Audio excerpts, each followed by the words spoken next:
পদ্ম, কেমন আছো তুমি?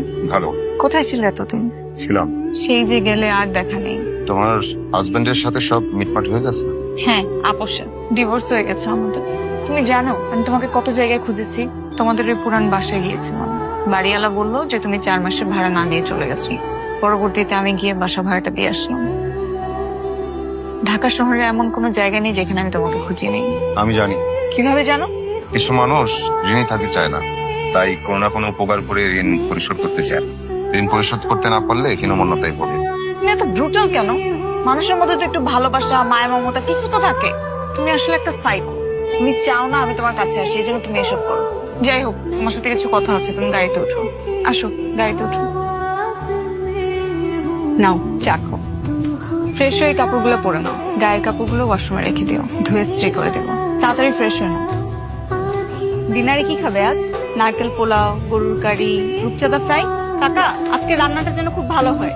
তারপর স্যার, ফ্রেশ হয়ে কেমন লাগছে? কেমন যেন অস্বস্তি লাগছে।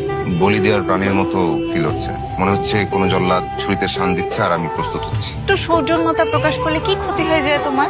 জন্মের সময় মা মনে হয় এক ফোঁটাও মধু দেয়নি তোমাকে। একটা কথা বলি, কিছু মনে করো না। তোমার কি একবার আমার কথা মনে পড়ে না? পথিকের পূর্বাশ্রমের কথা মনে রাখতে নেই, এটাই পথিকের সাধনা।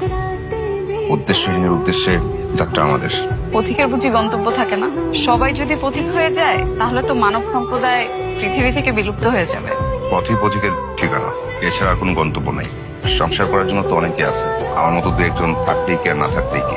এমনও তো হতে পারে যে তোমার মতো একজনের জন্য কেউ অপেক্ষা করছে। হতে পারে না? আসলে আমার ঘুম পাচ্ছে, আমি ঘুমিয়ে যাব। আর সকালে উঠে তোমার কথা আমি বিস্তারিত শুনবো। পদ্ম, হীরা, ক্ষমা করো। তোমার কাছে নিজেকে আবদ্ধ করতে পারলে আমার চেয়ে বেশি খুশি হয়তো কেউ হতো না। কি করব বলো?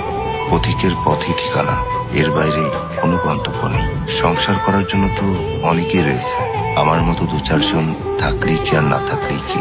মেঘ যেমন ভারহীন ছুটে বেড়ায়, আমিও তেমন ভারহীন ছুটে বেড়াই। কোনোদিন যদি মেঘের দেশে আসো, সেদিন হয়তো দেখা হলেও হতে পারে তোমার গুণমুগ্ধ পদ্ম।